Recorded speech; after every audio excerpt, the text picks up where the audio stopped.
Hello guys, how are you? Welcome to our channel Yashwant academy. So guys, ये lecture आपका Delhi police constable का है। 30 दिसंबर first shift का जो एग्ज़ाम पूछा गया है मेरे भाई, सारे एक्यूरेट क्वेश्चन, हू बहू प्रश्न आपको यहाँ आपको मिलेंगे मेरे भाई। तो चलिए ज़्यादा लेट ना करते हुए आज का पहला प्रश्न शुरू करते हैं।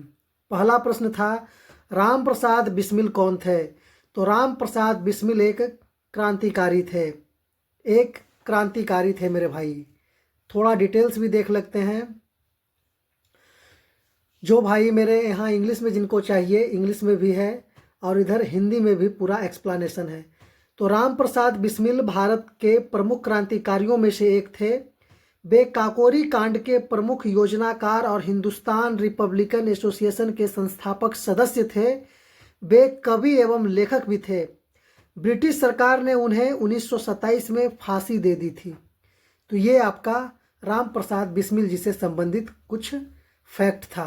चलिए अगला क्वेश्चन जो पूछा था, after which 5 year plan were plan holidays introduced in India? Bharat में योजना अवकाश किस पंचवर्षीय योजना के बाद लागू हुआ? तो आपको पता होना चाहिए मेरे भाई कि भारत चीन युद्ध हुआ था और भारत पाकिस्तान युद्ध हुआ था। तो उसके बाद का जो योजना था उसको योजना अवकाश के रूप में लागू किया गया था। तो आपका राइट आंसर हो जाएगा थर्ड, तृतीय चतुर्थ पंचवर्षीय योजना के बाद तृतीय पंचवर्षीय योजना 1961 से 1966 की विफलता के बाद योजना अवकाश लागू किया गया। भारत चीन युद्ध हुआ था, भारत पाक युद्ध हुआ था और सूखा भी इसका प्रमुख कारण था। सूखा भी उस समय पड़ गया था। इस अवधि में वार्षिक योजनाएं लागू करी गई थी। इसी को बोलते हैं योजना अवकाश। 1 ईयर वाला प्लान चला था आपका। चलिए अगले प्रश्न की तरफ चलते हैं। अगला प्रश्न पूछा है, महिला फील्ड हॉकी को पहली बार ओलंपिक में कब शामिल किया गया? When was the women field hockey included in the Olympic for the first time? तो इसका राइट आंसर है 1980। 1980 में शामिल किया गया। महिला फील्ड हॉकी को पहली बार 1980 के मॉस्को ओलंपिक में शामिल किया गया। इसके बाद यह ओलंपिक खेल का अस्थायी हिस्सा बन गया। पुरुष हॉकी इससे पहले 1908 में शामिल हुई थी, पुरुष हॉकी टीम। चलिए अगले प्रश्न की तरफ चलते हैं। अगला प्रश्न पूछा था, which Indian novel won the international Booker prize 2022? किस भारतीय उपन्यास को 2022 का अंतर्राष्ट्रीय बुकर पुरस्कार मिला है? तो इसका राइट आंसर मेरे भाई, इसका right answer option number B है, टॉम्ब ऑफ सैंड। बालू का ढेर या रेत की समाधि को बोलते हैं टॉम्ब ऑफ सैंड। तो गीतांजलि श्री के उपन्यास हैं रेत समाधि की अंग्रेजी अनुवाद टॉम्ब ऑफ सैंड को 2022 का अंतर्राष्ट्रीय बुकर पुरस्कार मिला है। इसका अनुवाद किए थे डेजी रॉकवेल ने किया था। यह हिंदी भाषा का पहला उपन्यास था जिसे यह पुरस्कार दिया गया है। चलिए अगले प्रश्न की तरफ चलते हैं। अगला प्रश्न पूछा था, राष्ट्रमंडल खेलों में भारत कितनी बार पदक तालिका में सेकेंड रैंक पे रहा था, दूसरे स्थान पे रहा था? तो ऑप्शन बी आपका राइट आंसर है, यानी एक बार भारत पदक तालिका में दूसरे स्थान पर रहा था। इसका डिटेल्स भी देख लीजिए। भारत राष्ट्रमंडल खेलों में केवल एक बार पदक तालिका में दूसरे स्थान पर रहा है। यह 2010 में दिल्ली में आयोजित खेलों में हुआ था। भारत ने उस समय कुल 101 पदक विन किया था, 101 पदक जीता था मेरे भाई। अगले प्रश्न की तरफ चलते हैं। अगला प्रश्न है, what is the major contribution of Jagdish Chandra Bose? Jagdish Chandra Bose का प्रमुख योगदान क्या था? तो जगदीश चंद्र बोस या जगदीश चंद्र बसु तो पौधों में जीवन की खोज के लिए ये जाने जाते हैं। इनका डिटेल्स देख लेते हैं। Jagdish Chandra Bose proved that plants respond to stimuli like living beings. He invented the crescograph to measure plant growth. Crescograph से उन्होंने पौधे की वृद्धि मापने के लिए क्रेस्कोग्राफ बनाया था। और फिर है, he regarded as a pioneer of plant psychology. वे पादप शरीर क्रिया विज्ञान के अग्रणी वैज्ञानिक भी माने जाते हैं। जगदीश चंद्र बसु, डॉक्टर जगदीश चंद्र बसु, यहाँ बोस नहीं बसु था। चलिए अगला प्रश्न जो पूछा था, सिंधु घाटी सभ्यता को अन्य किस नाम से जाना जाता है? सिंधु घाटी, the Indus valley civilisation is also known as which of the following? तो आपको the Indus valley civilisation is also called the Harappan civilisation, तो यह आपका हड़प्पन सभ्यता से भी, सभ्यता के नाम से भी जाना जाता है। चलिए अगले प्रश्न की तरफ चलते हैं। यहाँ डिटेल्स भी था, उधर इंग्लिश में भी था, हिंदी में भी था। हड़प्पा सभ्यता की खोज 1921 में सबसे पहले करी गई थी दयाराम साहनी के द्वारा। यह विश्व की प्राचीनतम नगरीय सभ्यताओं में से एक है। तो एक ट्रिक था, हड़प्पा दया दिखाया रवि पर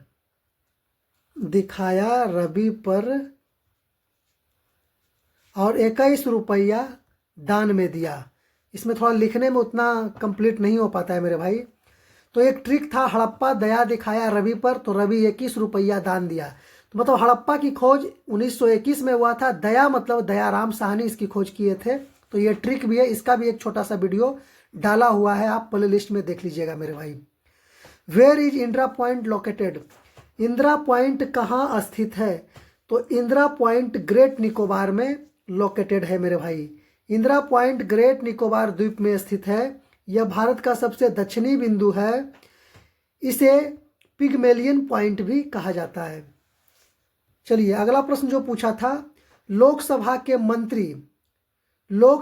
प्रति मंत्री परिषद के सामुदायिक उत्तरदायित्व किस अनुच्छेद में है? तो यह आपका आर्टिकल 75 के 3 में है।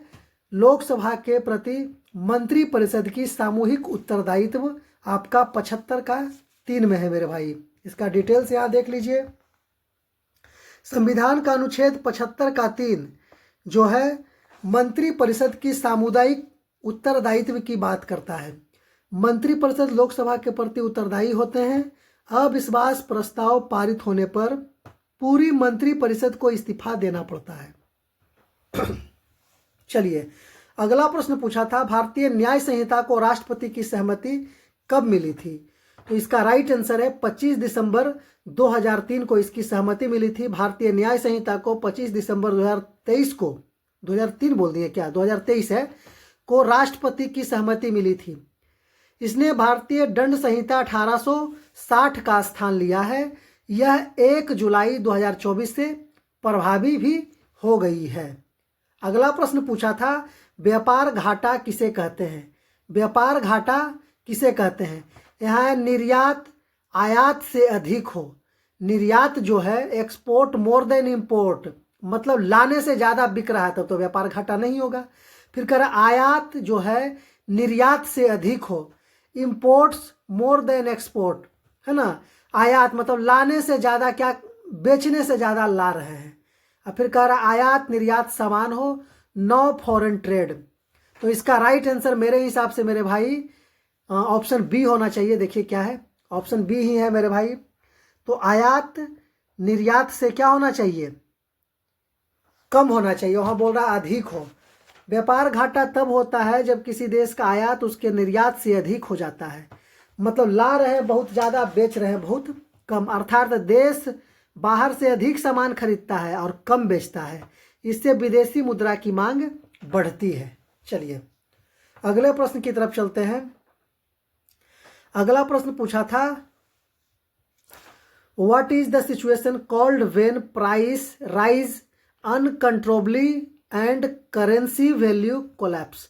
जब स्थिति में कीमतें अनियंत्रित हो जाती है और मुद्रा का मूल्य तेजी से गिरता है तो उसे क्या कहते हैं?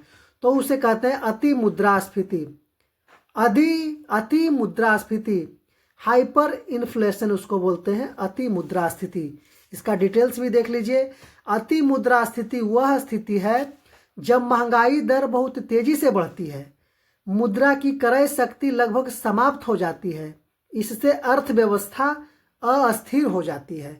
तो इसी को बोलते हैं अति मुद्रास्फीति।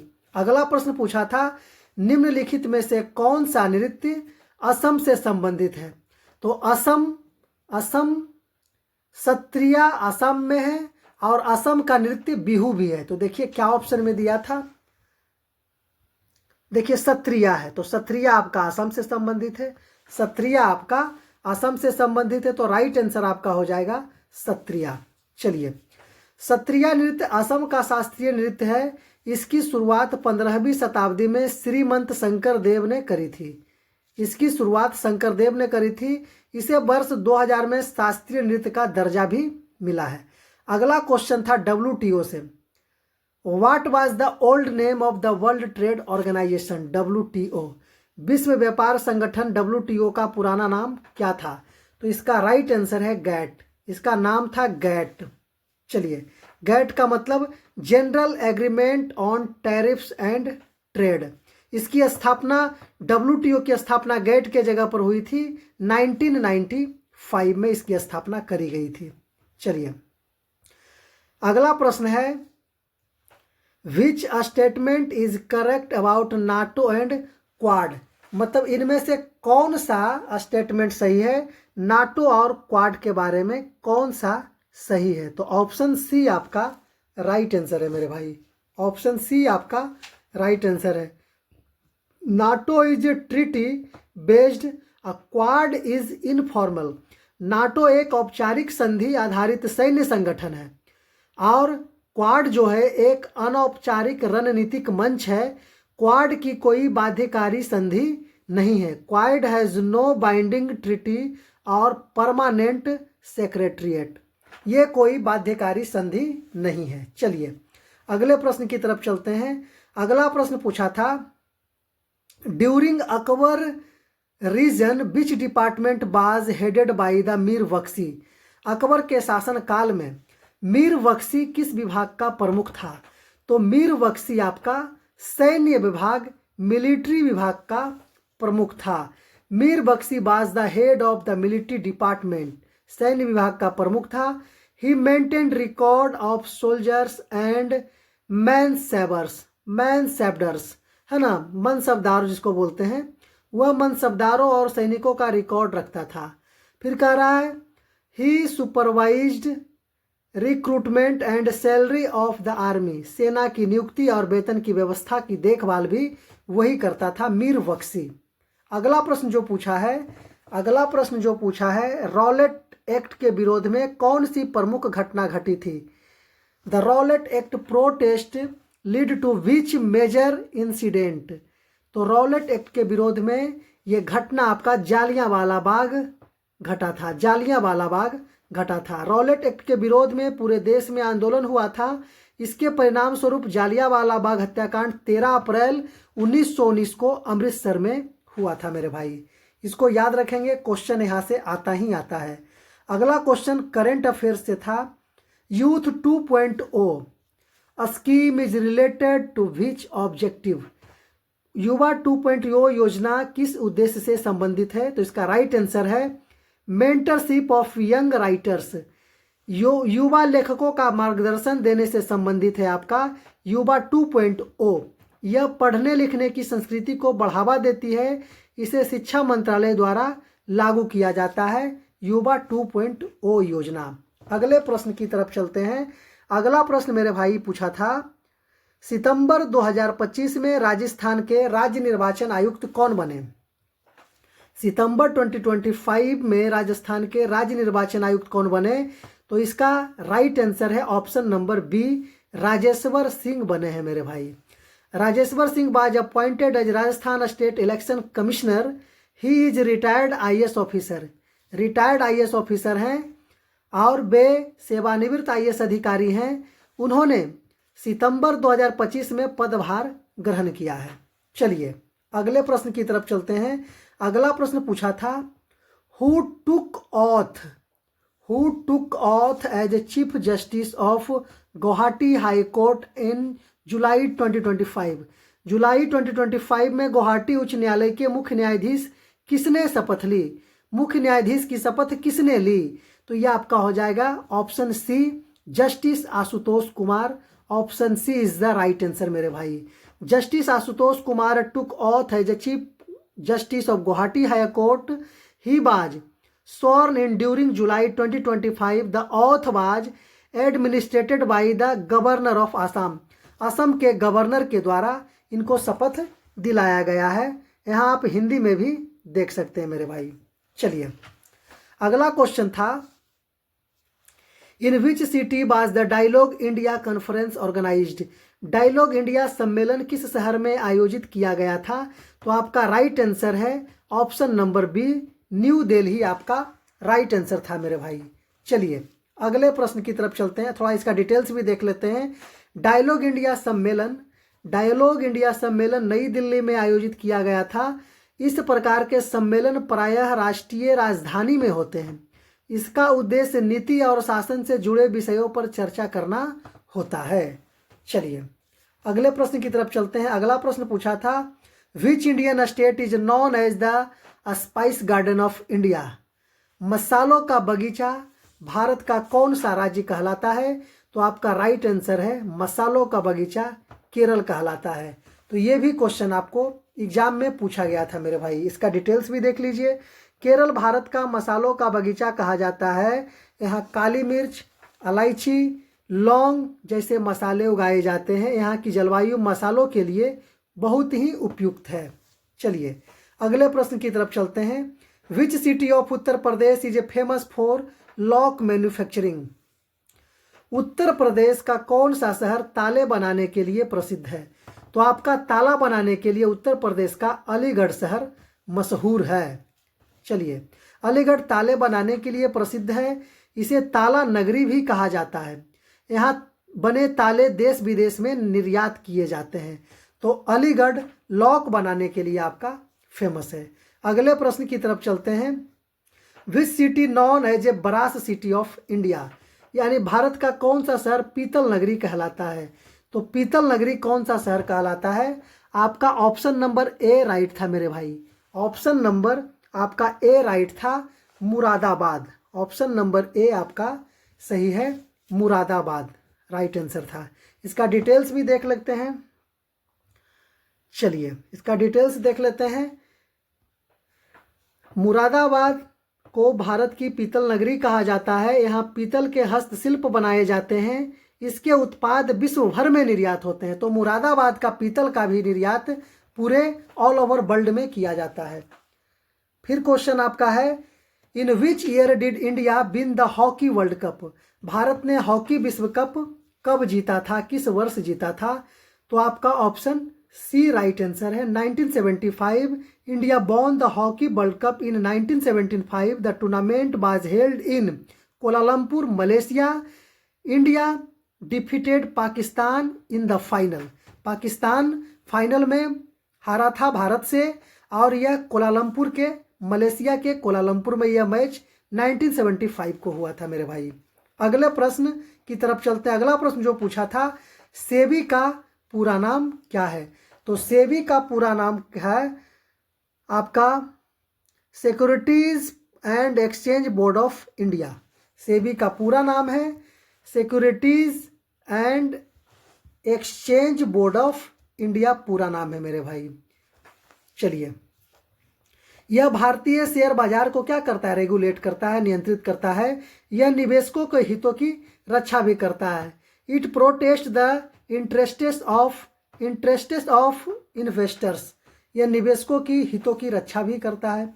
अगला प्रश्न पूछा था, 57वीं सीनियर राष्ट्रीय खो खो चैंपियनशिप 2024-25 कहाँ आयोजित करी गई?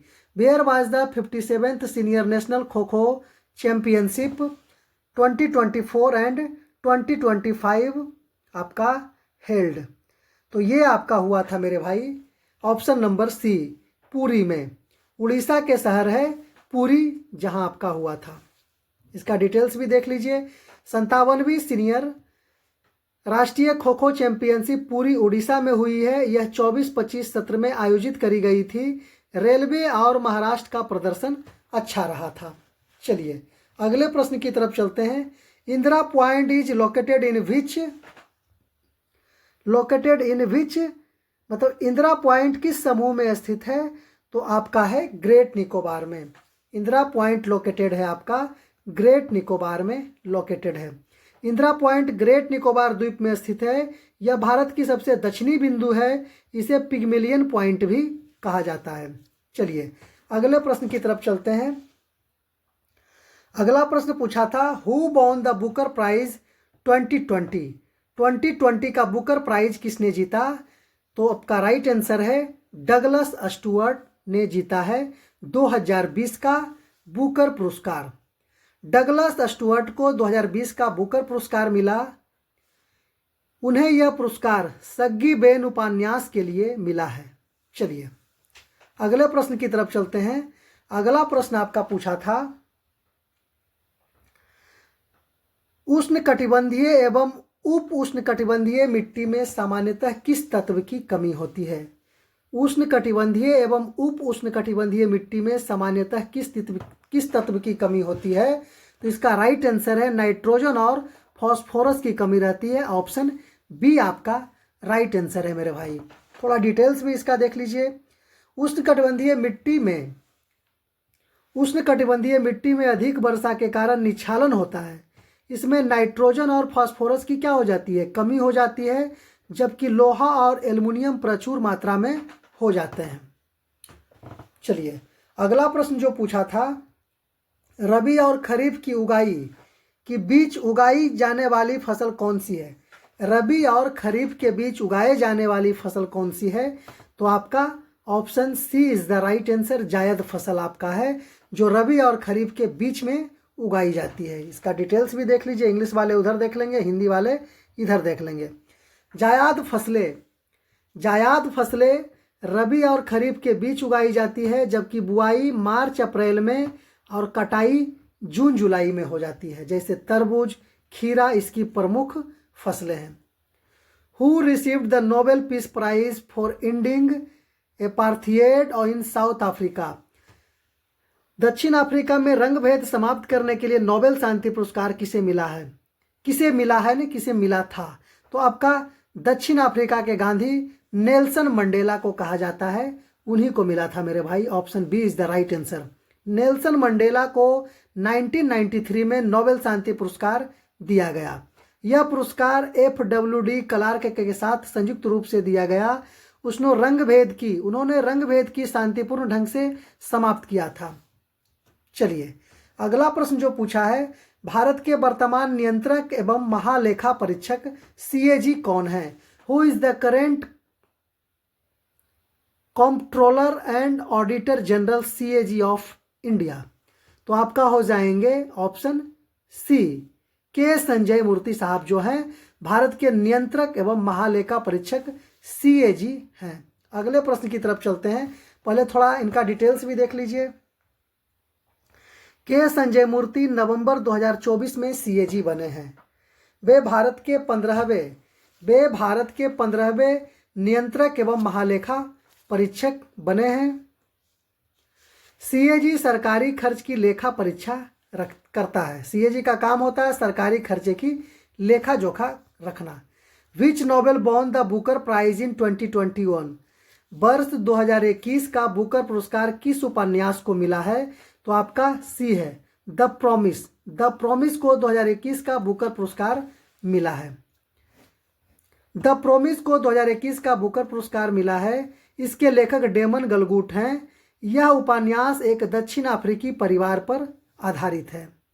चलिए तो डेमन गलगुट को मिला है। गौरव समिति 1955 किस क्षेत्र से संबंधित है? तो आपका गौरव समिति ऑप्शन सी इसका राइट आंसर है। ग्राम एवं लघु उद्योग से आपका गौरव समिति या गुरव समिति जो भी है संबंधित है मेरे भाई। ऑप्शन सी इसका राइट आंसर है। विलेज एंड स्मॉल इंडस्ट्रीज, ग्राम एवं लघु उद्योग। गुरव समिति ग्राम एवं लघु उद्योग से संबंधित थी। इसका उद्देश्य ग्रामीण रोजगार बढ़ाना था। यह विकेंद्रीकृत औद्योगिक विकास पर जोर भी देती है। चलिए अगले प्रश्न की तरफ चलते हैं।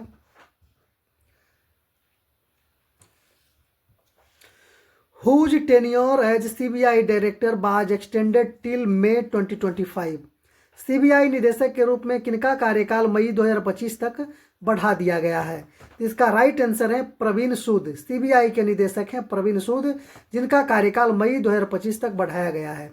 मई 2025 तक अब ये चेंज हो गए हैं मेरे भाई। चलिए, प्रवीण सूद का कार्यकाल सीबीआई निदेशक के रूप में बढ़ाया गया है। उन्होंने 2023 में पदभार संभाला था। नए निदेशक पर सहमति न बनने के कारण इनका कार्यकाल में विस्तार हुआ था। चलिए, अगला प्रश्न पूछा है, which option is use to change text size in typing और कंप्यूटर। तो कौन सा इसमें से ऑप्शन कौन सा है जो टेक्स्ट साइज को चेंज करता है टाइपिंग में या फिर कंप्यूटर में। तो इसका राइट आंसर हो जाएगा मेरे भाई option number B, font size. Font size से आप साइज को बड़ा छोटा कर सकते हैं। तो इसका राइट आंसर हो जाएगा फॉन्ट साइज, ऑप्शन बी इसका राइट आंसर है। फॉन्ट साइज में अक्षरों का आकार बदला जाता है। 12, 14, 16 सामान्य साइज होते हैं। यह टेक्स्ट की पठनीयता बढ़ाता है। पठनीयता बढ़ाता है। It affects readability to text, readability of text. यह टेक्स्ट की पठनीयता को भी बढ़ाता है। अगला प्रश्न जो पूछा था, एक्सेल में स्क्रॉल करते समय हेडिंग दिखाने के लिए कौन सा फीचर उपयोग होता है। तो इसका राइट आंसर हो जाएगा फ्रीज पेन। फ्रीज पेन आपका option C is the right answer. इसका डिटेल्स देख लीजिए क्या होता है। तो फ्रीज पेन्स जो है पंक्ति या कॉलम को लॉक करता है। स्क्रॉल करने पर हेडिंग दिखाई देती रहती है, बड़ी शीट्स में यह दिखाई देता है। चलिए, अगले प्रश्न की तरफ चलते हैं। अगला प्रश्न जो पूछा था आपका, which system provides the basic infrastructure for the world wide web. WWW के लिए मूल आधार कौन प्रदान करता है। तो आपका राइट आंसर है ऑप्शन सी, इंटरनेट प्रदान करता है। WWW के लिए मूल आधार, इंटरनेट WWW के लिए आधार प्रदान करता है। बिना इंटरनेट वेब का उपयोग संभव नहीं है। WWW इंटरनेट प्रोटोकॉल पर काम करता है। चलिए, तो कंप्यूटर से आपका ये क्वेश्चन था, ईमेल से। अगला प्रश्न जो पूछा है, हु प्रपोज्ड बिल्डिंग गौशाला in every district of Delhi. Delhi के हर जिले में गौशाला बनाने का प्रस्ताव किसने दिया है। तो इसका राइट आंसर है दिल्ली की सीएम रेखा गुप्ता जी ने दिया है।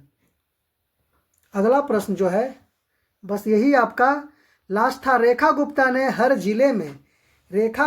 हर जिले में गौशाला बनाने का प्रस्ताव दिया है। उद्देश्य है आवारा पशुओं की समस्या का हल करना और हुमन हेड़ा में मॉडल गौशाला की योजना बनाई गई है। तो मेरे भाई एक चीज़ कहना चाहूँगा कि ये वीडियो आपको थोड़ा सा भी आपके लिए लाभकारी लगा होगा मेरे भाई, तो चैनल को ज़रूर सब्सक्राइब कीजिएगा, वीडियो को ज़रूर लाइक कीजिएगा मेरे भाई, ताकि हमें भी मोटिवेशन मिलता रहे और आपके लिए टाइम टू टाइम क्वेश्चन और लेक्चर आपके लिए लेकर आपके सामने उपस्थित भी रहूं मेरे भाई। धन्यवाद मेरे भाई, आपका दिन शुभ रहे।